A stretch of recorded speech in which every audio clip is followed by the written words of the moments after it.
Mi nombre es Camila. Esta es la historia de una caja olvidada, un secreto mortal y una verdad que cambió todo. Pero sobre todo, es la historia de mi madre, de mi tía Valeria y de mí. Todo comenzó cuando tenía 12 años, en un pueblo pequeño donde la lluvia parecía nunca parar. Vivíamos en una habitación al fondo de una casa elegante, donde mi madre, Mariana, trabajaba como empleada doméstica. Era una mujer fuerte, con manos calejadas y un corazón que cargaba más de lo que yo podía entender. A veces la veía mirando por la ventana, como si buscara algo que el tiempo se había llevado. La casa de los Ferrero, donde mamá trabajaba, era como un castillo en ruinas. Sus paredes estaban cubiertas de polvo, los muebles tapados con sábanas blancas y los pasillos oscuros parecían guardar secretos. Yo no entraba mucho, pero siempre sentía un escalofrío al pasar por ahí. Mamá decía que era solo una casa vieja, pero sus ojos contaban otra cosa. Una vez, cuando era más pequeña, le pregunté por mi tía Valeria, su hermana Mayoere. Mamá se quedó callada, apretó los labios y dijo: se fue hace mucho. Pero había algo en su voz, una tristeza que no explicaba.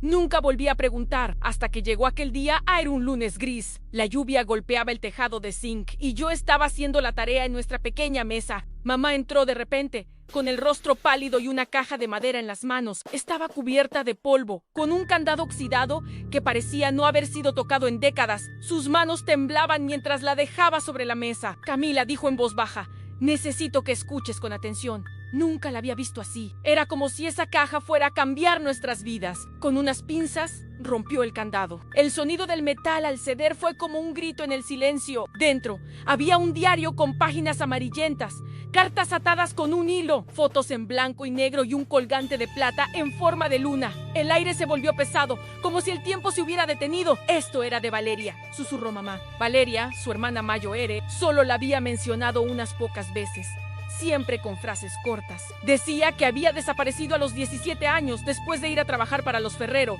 una familia rica que dominaba el pueblo. A nadie supo qué pasó. Algunos decían que se había escapado, pero mamá nunca lo creyó. Sabía que algo malo le había pasado, dijo, con los ojos llenos de lágrimas. Abrió el diario con cuidado, como si temiera romperlo. Las palabras de Valeria, escritas en tinta azul desbotada, eran un grito atrapado en el tiempo. Estoy embarazada.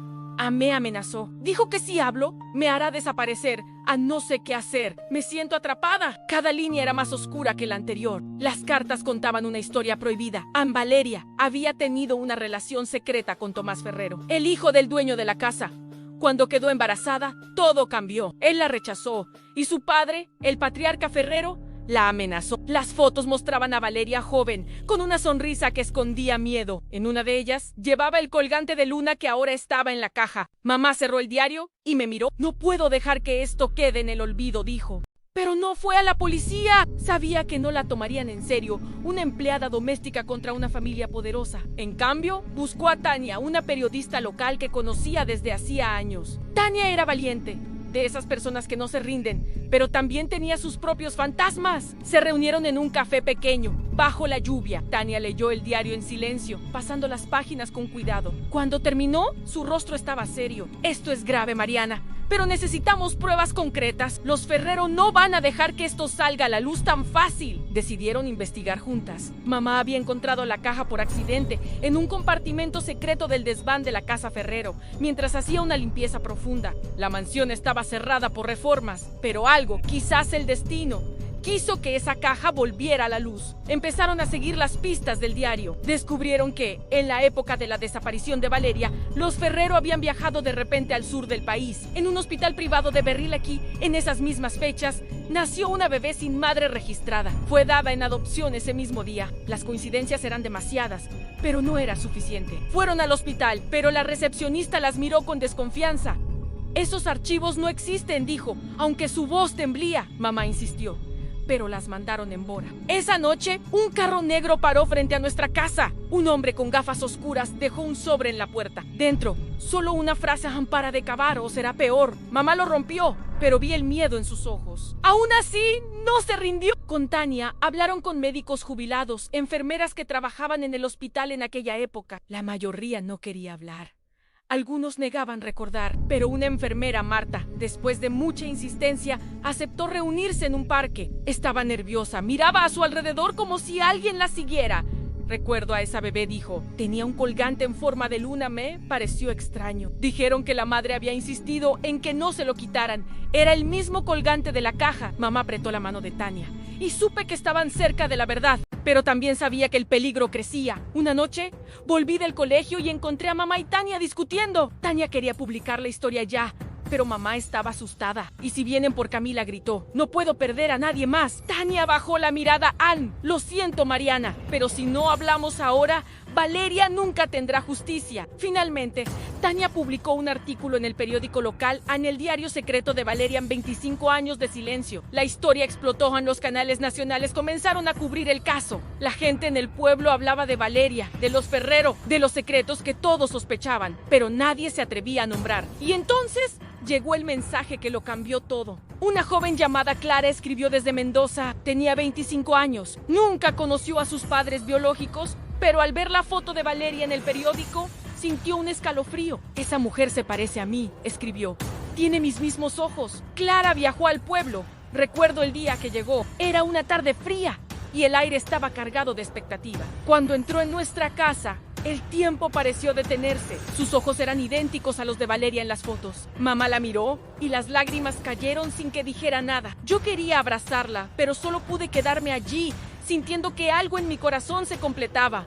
Clara nos contó su vida. Creció con una familia adoptiva amorosa en Mendoza, pero siempre sintió un vacío. A veces soñaba con una mujer que le cantaba una melodía que no reconocía. Cuando mamá cantó la vieja canción que le enseñó a Valeria de pequeñas, Clara se echó a llorar. Era la misma de sus sueños. Hicieron una prueba de ADN a Anel.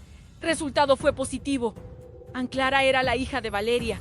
Mi prima Ann estaba conmocionada. Había crecido feliz, pero ahora entendí el vacío que siempre llevó dentro. Debería odiar a todos, dijo, sosteniendo el colgante de luna. Pero solo quiero que ella sepa que estoy aquí. La presión de los medios obligó a la fiscalía a reabrir el caso. Citaron a Tomás Ferrero. Él negó todo con una sonrisa fría. No sé de qué hablan, Ann. Ni siquiera conocía bien a esa chica, dijo. Pero sus manos temblaban y evitaba las cámaras. Al día siguiente intentó huir del país. Lo capturaron en la frontera con un pasaporte falso y una maleta llena de dinero. En el interrogatorio bajo presión, Tomás se quebró. Mi padre me obligó a callar, confesó. Valeria quería contar todo. Dijo que iría a la policía. Mi padre la hizo desaparecer. Me dijo que era por nuestro bien. La policía obtuvo una orden para registrar la casa Ferrero. Mamá insistió en estar allí. Recuerdo su rostro mientras los agentes cavaban en el jardín trasero, bajo un rosal seco que parecía muerto hace años. Encontraron restos óseos. El análisis forense lo confirmó, eran de Valeria. Había estado enterrada allí, a metros de donde mamá trabajaba, durante 25 años.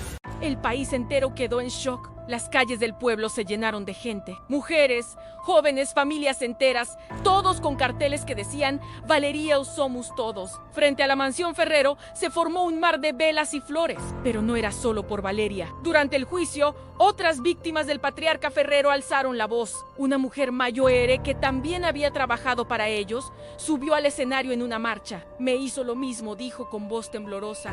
Me callé por miedo hasta hoy. Tomás fue condenado por encubrimiento. Su padre, ya anciano, recibió cadena perpetua por homicidio y ocultamiento de pruebas. La familia Ferrero perdió todo, Ann, su fortuna, su prestigio, su poder. Pero lo más importante fue lo que ganamos en la verdad. El entierro de Valeria fue multitudinario. Gente de todo el país vino a despedirla. Le pusimos una lápida con una frase de su diario, Ann. Algún día, la verdad será más fuerte que el miedo. Mamá estaba allí, sosteniendo el colgante de luna, con lágrimas que mezclaban dolor y paz. Clara decidió quedarse en el pueblo. Se convirtió en profesora de literatura en la escuela local. Da charlas sobre violencia de género y derechos humanos, contando su historia para honrar a su madre. Una vez, organizó una exposición con los objetos de la caja del diario, las cartas, el colgante. Vinieron estudiantes, periodistas, activistas, incluso una delegación de Naciones Unidas quiso incluir el caso en un informe sobre violencia silenciada en América Latina. Mamá dejó de limpiar casas. Con ayuda de Tania, escribió un libro a lo que ella nunca pudo decir. Fue traducido a varios idiomas